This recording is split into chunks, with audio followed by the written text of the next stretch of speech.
আসসালামু আলাইকুম। আজকে আমরা জানবো বাস্তব অভিজ্ঞতা থেকে শিক্ষণীয় কিছু কথা।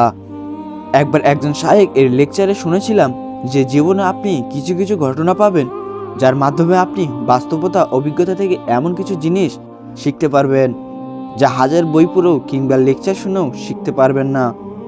উনি বলেন, যেমন ধরুন আমি আপনাকে বললাম আপনার যখন মৃত্যু আসার তখন আসবেই, এটা তাকদিরে নির্ধারিত।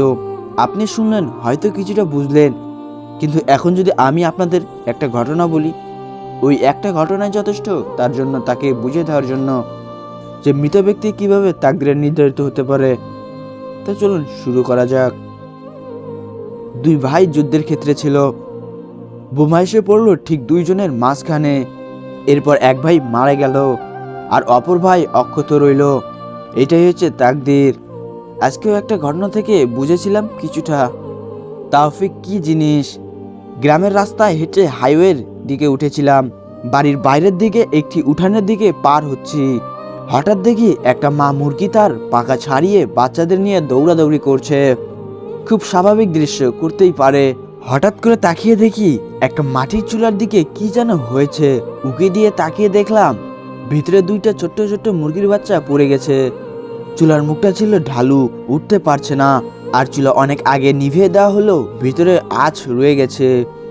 দুইটা বাচ্চার মধ্যে একটি বাচ্চা পুড়ে গেছে অর্ধেকাংশ, আর একটা বাচ্চা ওই বাচ্চার উপরে ভর করে উপর দিকে উঠতে যাচ্ছে, কিন্তু ঢালু চুলার মুখ দিয়ে উঠতে পারছে না। পাখায় অতটা জোর নেই, আর মা ও মুরগির পক্ষেও উদ্ধার করা সম্ভব হচ্ছে না। আমি একটা কাঠি দিয়ে ভর দিতেই একটা ছানা উঠে আসলো। সে তখনও আতঙ্কিত, ভয়ে এদিক সেদিক দৌড়াচ্ছে। আর অপরজন, সে নিজে আগুনে পুড়ে তার বুকের উপর পা রাখার স্থান করে দিয়ে অপছানাকে বাঁচিয়ে দিল। হাত দিয়ে ধরে ওটাকেও তুলে দিলাম। আগুনের ভাপে ওর বুক পা ঝলসে গেছে, কিছুক্ষণের মধ্যেই মরে গেল। হাঁটতে হাঁটতে সামনে এগিয়ে চললাম। পৃথিবী বড় রহস্যময়। কেন আমি সেখানে ছিলাম? এটাই কি তাওফিক, যে আল্লাহ কোনো একটা কিছু সামর্থ্য প্রদান করে যাকে ইচ্ছা?